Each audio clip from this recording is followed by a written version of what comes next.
শীতকালে লাউ শাক আর নতুন আলুর কম্বিনেশনটা কিন্তু খুবই চমৎকার হয়। আসসালামু আলাইকুম, আপনারা সবাই কেমন আছেন? আলহামদুলিল্লাহ আমরা সবাই ভালো আছি, আশা করছি আপনারাও আল্লাহর রহমতে ভালো আছেন। তো আজকে তৈরি করছি লাউ শাক নতুন আলু দিয়ে। তো এই লাউ শাকটাকে আমি প্রথমেই কেটে ধুয়ে পরিষ্কার করে নিয়েছি। এখন আমি লাউ শাকটাকে লবণ দিয়ে সাথে কয়েকটা নতুন আলু দিয়ে কাঁচামরিচ দিয়ে ভাপে বসিয়ে দিচ্ছি। কিছুক্ষণ ভাপিয়ে নিয়ে তারপর আমি এটাকে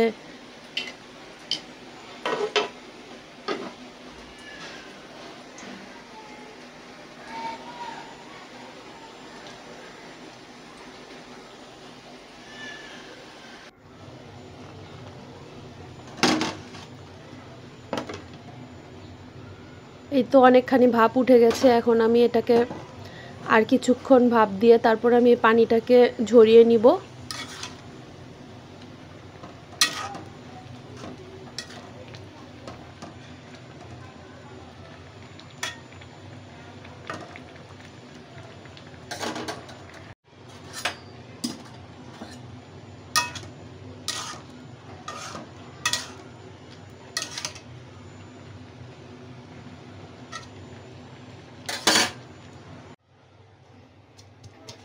এই তো এখন আমি এটাকে এই ভাজিটার জন্য আমি রসুন আর পেঁয়াজটাকে থেতো করে নিচ্ছি।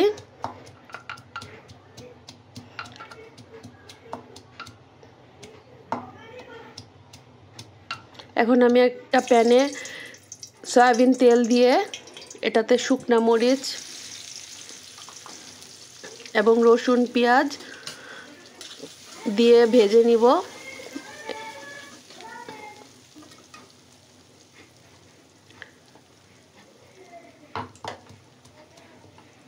এই তো যখনই ব্রাউন হয়ে আসবে তখনই আমি লাউ শাকটা দিয়ে দিব।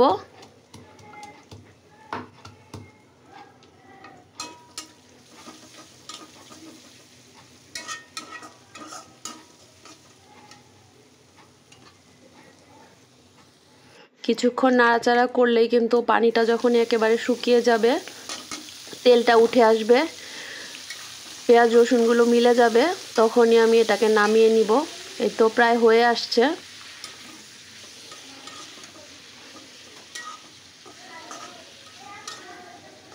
খুব কম সময়ে শীতকালের মজাদার একটা ভাজি।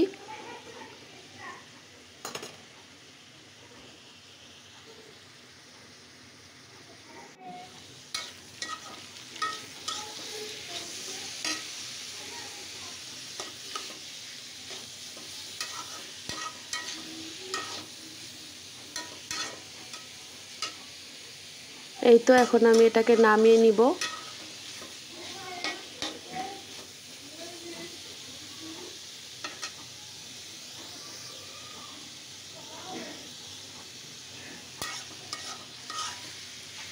এই হচ্ছে আমার লাউ শাকের ফাইনাল লুক। কালারটা কিন্তু চমৎকার সবুজ হয়েছে।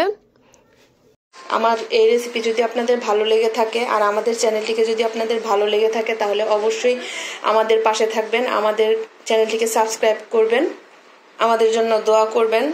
আল্লাহ হাফেজ।